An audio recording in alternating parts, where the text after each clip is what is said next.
Hello, Barmy Badger Army. Hey, Badger Army. Today is a special episode of On the Bench. We are going to be talking about a Romford institution. It's one of the most popular places in Essex at the moment, especially Even though it's only around been there for a couple of years. the local town, the Retailery. I have been in the Retailery lots and lots of times during the day, and it's been a really fantastic experience for me, Badger Junior and the boss. And I've even taken my mum in there and she's really enjoyed it.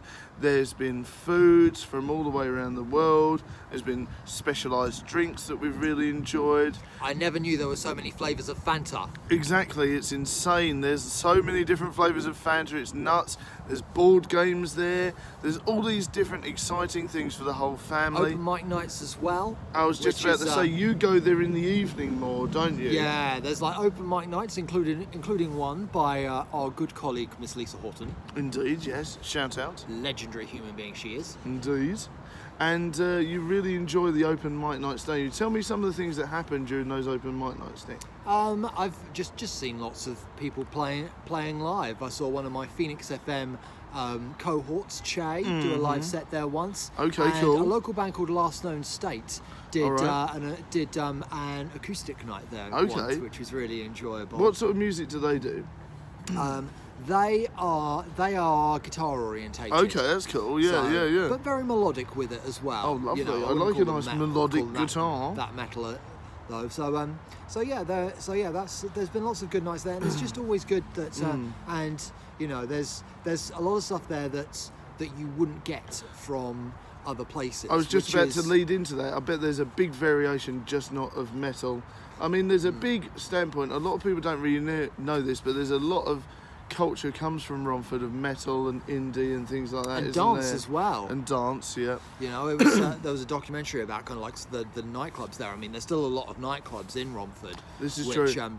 There's like about 4 or 5 of them in a row. And some of them, I mean, one of them, is it Friction and Pulse? Or is that what it used to be called? It used to be called that. It is now Attic and Vinyl. See, this is what I mean. So there's 2 different sort of nightclubs in one set there. building, yeah. And they each have all different staff and everything like that. It's very safe, very good there.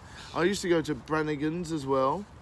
Have you been to there? Did you go to Brannigan's? I remember Brannigan's. Yeah, and Yates's and things like that. They went to a bank holiday event, and there was a battle of the bands there once, and they used to have kind of like some gig nights on there on Sunday nights. Yes. And I think that the Retailery has taken that sort of atmosphere but made it family friendly and acceptable for everyone. So it feels like you're in a club, but in reality you're in a nice, homely, safe environment. And it used to be a nightclub called Edge. This is true, which I used to frequent a lot myself. As did I. Never used to drink Snakebite there because that's naughty. But yes. But and at the moment there's a big campaign because the Retailery could be shutting in the new year. Which is terrible because, like I was saying, it's almost like an establishment there. I remember that there was a bit of trouble with the licensing, whereas to begin with it sold clothes, food and all these different things, and I think that's partly where the problems lied, is that they've let the clothing and the materialistic side of it go, and it's more just the food now.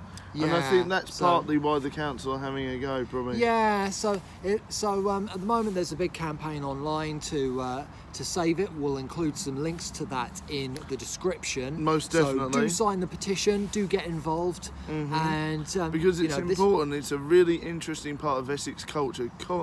Current Essex culture is at risk because this place is shutting down. I know that seems a bit over the top, but if you go there at least once a week, like Nick goes there at least once a week, he explores all the different things that are there. You've made friends there, haven't you? You know people that are there. It's businesses as well. It's not even the thing. There's businesses that are at stake and everything. Yeah, and also, you know, it's you know, it just feels a lot more modern. You know, it's, you know, a lot. Once again, yes. A lot of people have said it's a bit like some places in Shoreditch. You know, really, and that's great. So we got a little bit of Shoreditch here in Essex. That's great. It's progressive as well. You that's know, why this it keeps is the kind changing. of thing this is, you know, this is a really good way for establishments to start moving with the times. And This is great. The companies that have lasted, as we've seen over the last 10 years, 10 to 15 years with the every world economic downturn. all these different places shutting and all these big companies shutting, if they'd have maybe moved with the times a bit quicker.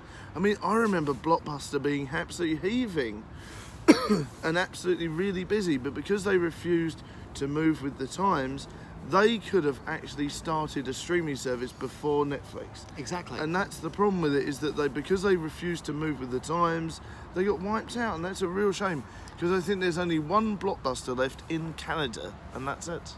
And what we need to do now is we need to get Havering Council to realise that. Yes, that these places are important. It's Yeah. important that it just doesn't become another chain store. As far as I know, there's no other retailery. Am I right, Nick, or not? No, they're looking to open one in Ilford next year. Okay, yeah. But, you know, it's... Ilford's a bit of a trek, isn't it? It's not Indeed. like it's on one It's bus. one of those places that should be quite easy to get to, but takes ages. That's right. You know, And if you're I driving. feel, yes, exactly. And I feel think- that it's a bad thing if it shuts, because it's an independent, small organisation, and no doubt, I don't know for a fact, but I'm guessing it will become a chain of some sort. If it becomes afterwards. anything. If you it becomes know, anything, like they it's- might just make it into flats, I guess.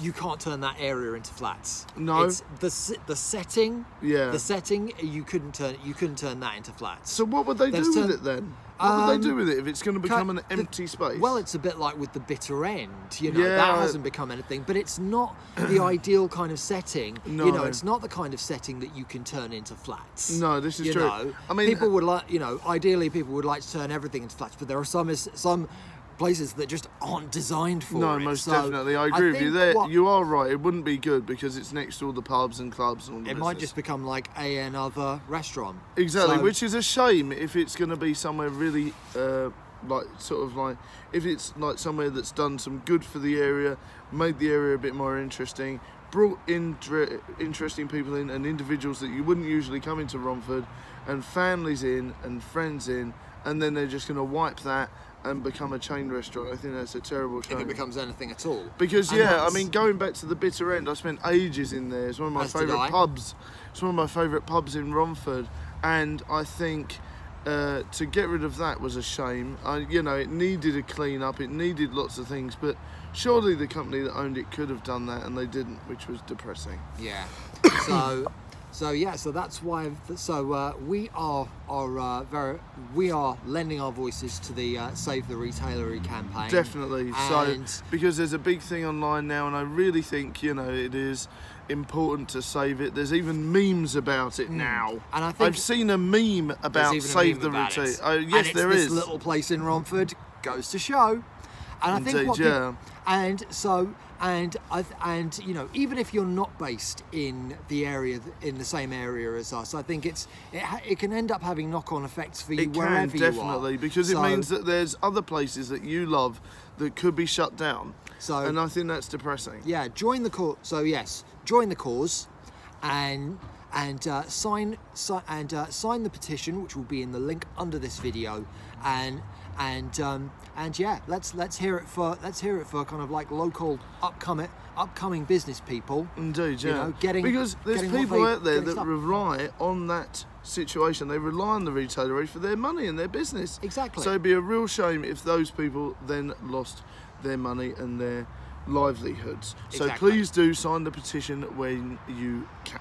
And let's make a stand, and let's hope that we can save the retailery and hopefully set a good example for everyone, regardless of what area they live And in. fight for Let's- small businesses. Yeah. Yes, indeed. So thank you very much for watching, guys. Don't forget to like, share and subscribe, and please do comment on your thoughts on the retailery. And if you are from this local area, let me know if you enjoy it and what different places you used to frequent in Romford and the Essex area. And don't forget to We'll be like, talking a share lot and more about subscribe. this in future. And of course, check everyone out and comment what you would like us to talk about next time down below. Bye for Sign now. the petition. And sign the petition, definitely. Bye for now, Barmy Badger Army. Bye for now. See you later on, guys. Have fun weekend, whatever you do. And I'll see you soon in the next vlog, stream or video. It's a big shout out to everyone that watches, so thank you very much. And it's goodbye from me. And it's goodbye from him. Bye guys, see you later. Thanks very much for joining me. Once again, Mr. Nick. More than welcome as always. See you later on, guys. Bye.